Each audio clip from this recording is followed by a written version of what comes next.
Imagine being a waiter on a cruise ship and having a terrible table to serve. Calls for some malicious compliance. We'll get into that in a bit, but first, bless my poor father because I was a stubborn little son of a gun. Fair warning, as the title notes, I was always a stubborn kid. My parents eventually learned it was best to offer advice and let me make my own decisions. I could learn through listening or learn through experience. As it turns out, learning through listening is a lot easier. Just don't push me to the point where my stubbornness engages, and I was actually a pretty reasonable kid. My father was in from one of his business trips and he was going to take my sister and I to the movies. She was a couple of years older than I was, and I was at the ripe, horrible age of 8. To say that we didn't have any interest in seeing the same movie was an understatement. It was a major row, and my dad sent us into different movies with his patience for the day already largely spent. So eventually we both get out, and we began arguing again, as kids are wanting to do. My poor father, already tired from the bickering, finally had enough. "Get in the goddamn car, I don't want to hear another thing out of either of you." Cue Malicious Compliance. I loved, and still do, to read. I was seldom without a book, so of course I had one in the car. However, I was also prone to car sickness as a child.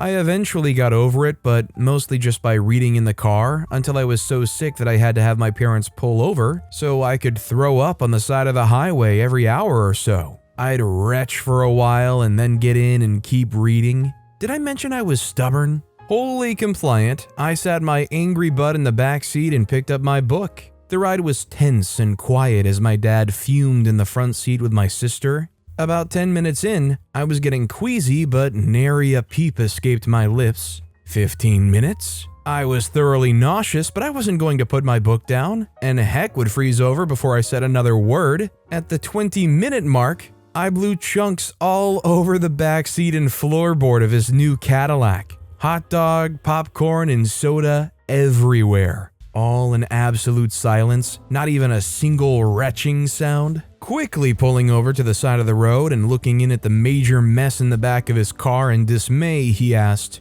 "Why didn't you say something if you were feeling sick?" "You said not to say a word." "I didn't." In hindsight, I'm sort of surprised I made it to adulthood. My stubbornness had me sit at dinner tables for untold hours if I said I wasn't going to eat something, led me into the occasional fight, led to more injuries than I want to admit, and probably persists more than it should to this day. On the other hand, when I decided I was going to do something, it got done no matter what the consequences. I'm just better about letting stubborn mode engage now. Sometimes in life you get lucky, and I have to say I was more fortunate than anyone deserves to have had parents as patient as mine. To all you mothers and fathers out there raising your kids, you all are amazing. Do you think as they were back there scrubbing the vomit out of the back of that Cadillac, they were thinking, you know, this is what parenting's about. It's all worth it in the end. Just gotta raise them long enough till they can fly the coop.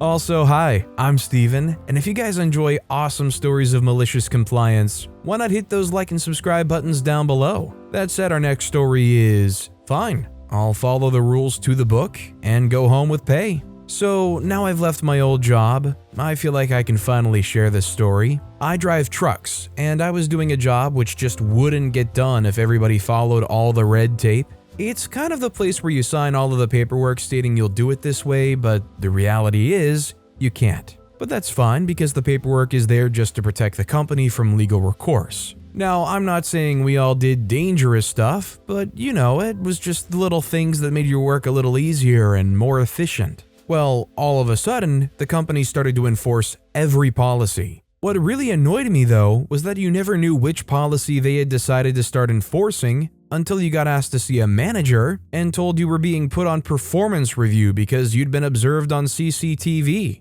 What was more annoying was the supervisors would report you for something petty, but then the next day be asking you and expect you to do something that was far more dangerous and risky than the thing they reported you for. Things like, you'd be reported and put on performance review for leaving your keys in the truck for a few minutes on Tuesday. But then on Thursday, you'd be expected to use a tail lift in a public area with people walking under the lift with a 1-ton pallet on it. This despite the fact that company policy states that tail lifts should only be used outside of store opening hours. So I started to follow the rules explicitly. My daily hours went from being around 10 to around 12 or 13, but my ultimate freak you came when they decided all PPE had to be signed out by upper management. Before this change, they had a cupboard full of stuff like gloves, high-vis jackets, and most importantly for the story, steel-toe cap boots. If you need something, you just asked a supervisor and you'd have a new pair of boots within a few minutes.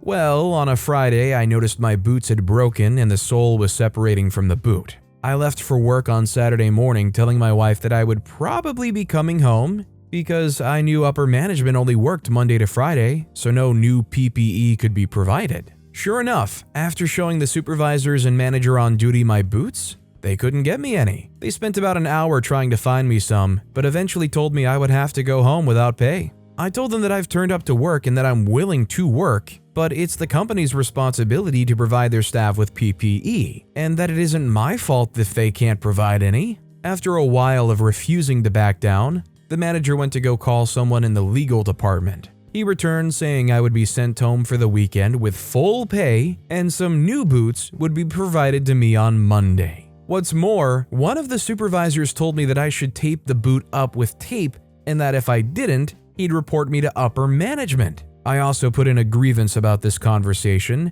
and said supervisor was suspended from duties involving other members of staff. Thing is, before the company started to get petty, on Saturday morning I would have just set off for work 30 minutes earlier and got some cheap boots myself on the way to work. But they honestly eroded any goodwill I had left, and I was past the point of caring. I had a nice weekend though. I mean, although OP sure could have done things or paid for something themselves and just made it work, if the job is literally in the description as they're going to provide you with the tools necessary to do the job, and they don't do that, what can they complain about? Our next story is, Table of Karens made my waiter training a living nightmare. A malicious compliance story. Back in 2014, I was hired to work on a cruise ship. I started off as a lowly restaurant steward, busting tables and mopping floors in the buffet. After a few months, I was promoted to back waiter and was moved to the main dining hall. I quickly caught on to the back waiter duties. My front waiter, who we'll call Bert, not his real name, took notice of my hard work.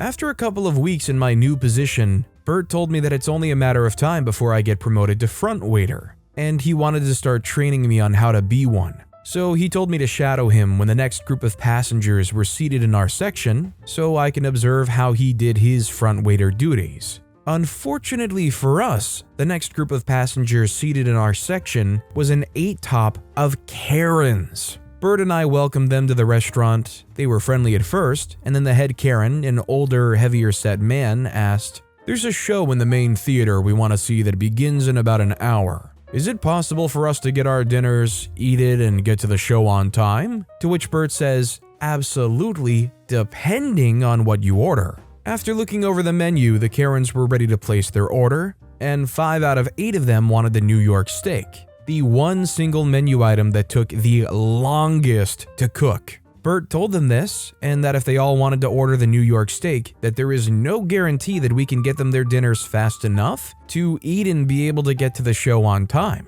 Bert suggested alternative dishes that we could get out much quicker, but the Karens refused to change their orders. Bert read the order back to the Karens, and they all confirmed that it was correct. This is important for later. Bert handed me the ticket, and I ran back to the kitchen to assemble their meals. My first stop was the New York steak counter, and to my horror, there was a line a mile long of waiters waiting to drop off their tickets. Just so you know, this ship has a max capacity of about 3,500 passengers. The main dining hall seats nearly 1,000 people, and I've never seen the New York counter as busy as it was this night. It seemed like everyone and their mothers were ordering the New York steak. I would have had to have waited at least 20 minutes just to drop off my ticket, and God knows how long afterwards till the cook got to my ticket in order to cook them. With the wait time and juggling the other tables, Bert and I had to wait in on our section. I knew there was no chance that the Karens can get their meals and make it to the show on time, so I rushed out to Bert,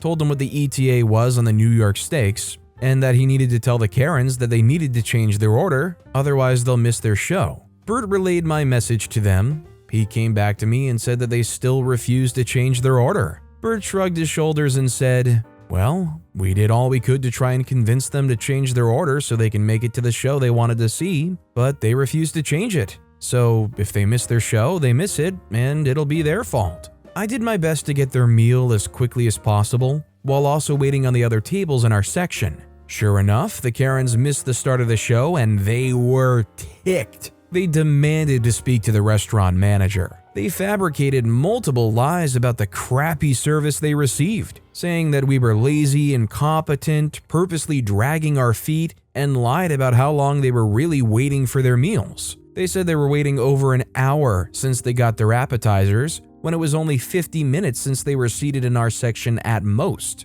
Bert and I told the manager our side of the story. He believed us, said he would try and calm the Karens down, but told us to do our best to get the Karens their meals as quickly as possible so we can get them out of the restaurant ASAP. Finally, the meals were ready. I bring them out to the Karens and hoped that this would be the end of the fiasco. Unfortunately, it wasn't. Two of the female Karens called Bert and I back to the table and complained, "Our steaks are rare. We ordered well done." Bert and I huddled. He looked over his notepad where he had the two ladies' steaks written down as rare. He asked me if I heard them say they wanted rare steaks when we took their order earlier on, and I nodded yes. Bert approached them and said, "Ladies, my back waiter and I both heard you two say you wanted rare steaks. I read the order back to you, and you both said that the order was correct." But the Karens responded, "We've never ordered rare steaks in our lives. You two are messed up. Take these back, we don't want them. We want brand new steaks." So Bert hands me the steaks and told me to go back into the kitchen and order 2 well-done New York steaks on the fly, which is restaurant lingo for "it's an emergency and we need this order right now." So I rushed back into the kitchen. The New York steak counter was still busier than it's ever been. I rushed to the cook and asked for 2 well-done New York steaks on the fly. The cook angrily yells at me, "No one is getting anything on the fly tonight. You get your butt to the back of the line and wait your turn like everyone else." At this point, I began to panic. It was going to be at least another 40 minutes, if not longer, for the 2 Karens to get their well-done steaks. In an alternate reality, this would be an rSlash Malicious Compliance Story, where I make the Karens wait the near hour-long time for them to get their new steaks as they requested. But I didn't want Bert to deal with the Karens any longer than he had to, and the restaurant manager did tell me to do my best to get them their meals ASAP so we can get them out of the restaurant as quickly as possible. So, cue the malicious compliance. The Karens wanted well done. They're going to get well done. There were microwaves in the kitchen. I flipped the steaks over to hide the previously made cut marks, threw them into the microwave, and nuked them till they were well done. Brought them back out to the Karens and prayed to every deity I could think of that they wouldn't realize what I have done. Fortunately, they didn't. The Karens ate their meal in complete silence, giving Bert and I the dirtiest glares while doing so, and stormed off when they were finished. Once they left, I told Bert what I did. It took him a moment to process what I told him, and he finally said, "Under normal circumstances, I would be very upset with you, and I strongly suggest that you never do what you just did ever again. However, these aren't normal circumstances. Those people were rude, unreasonable, liars, and they didn't even tip. So you know what? Freak them. I'm glad they missed their freaking show." In the near 2 years I've worked on that ship, I've dealt with many Karens. Stories for another day, but I'll never forget this one. Just a reminder to everyone reading this story to please be kind to your waiters. I mean, to be fair, if you serve a dish like that, as long as it doesn't have like a specific sauce topped on it, it would be a very practical thing to just bring it back to the kitchen and refire it a little bit longer, right? Or is that just too unsanitary? I mean, I guess if they've already taken a bite of it or sliced it up, you wouldn't want to do it for the optics of sending the same one back. Even though I think really it wouldn't make much of a difference as long as it's cooked to the right temperature when it gets back, right? I think that's just, if anything, environmentally friendly. Why waste those steaks? Perfectly good food you could just save. But with that being said, That's all the time we have for today. Now, if you want to hear another absolutely awesome malicious compliance story, check out that video on the left. Or if you missed my latest video, check out that video on the right. That said, I'll see you all next time with some more stories.